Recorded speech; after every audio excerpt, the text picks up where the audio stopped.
ఉద్రిక్త వాతావరణం నెలకొంది.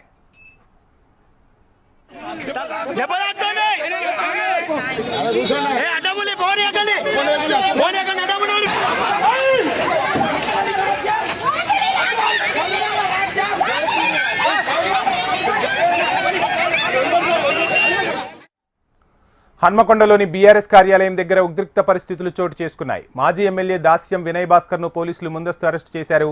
ఈ నేపథ్యంలో పార్టీ కార్యకర్తలకు పోలీసులకు మధ్య తీవ్ర వాగ్వాదం, తోపులాట చోటు చేసుకున్నట్టు తెలుస్తుంది. ఇదే అంశానికి సంబంధించి ఫుల్ డీటెయిల్స్ మా ప్రతినిధి అనిల్ అందిస్తారు. వంశీ, వరంగల్ జిల్లాలో బీఆర్ఎస్ పార్టీ కార్యాలయం దగ్గర ఉద్రిక్త వాతావరణం అయితే చోటు చేసుకోవడం జరిగింది. ఉదయం వినయ్ భాస్కర్ ను ముందస్తుగా పోలీసులు అదుపులో తీసుకోవడం జరిగింది. ఈ రోజు హన్మకొండలోని రాష్ట్ర మంత్రులు పొంగిరెడ్డి శ్రీనివాసరెడ్డి, పొన్నం ప్రభాకర్, కొండ సురేఖ ఆర్టీసీ బస్సుల ఇనాగ్రేషన్ ఉండడంతో ఆ కార్యక్రమానికి ముగ్గురు మంత్రులు రావడంతో వారిని అడ్డుకుంటారని మాజీ ఎమ్మెల్యే దాస్యం వినయ్ భాస్కర్ తో పాటు బీఆర్ఎస్ కార్యకర్తలందరూ కూడా పోలీసులు పార్టీ కార్యాలయంలో ముందస్తుగా వాళ్ళందరినీ కూడా అదుపులో తీసుకోవడం జరిగింది. బయటికి రాకుండా పోలీసు వలయాన్ని అయితే ఏర్పాటు చేయడం జరిగింది.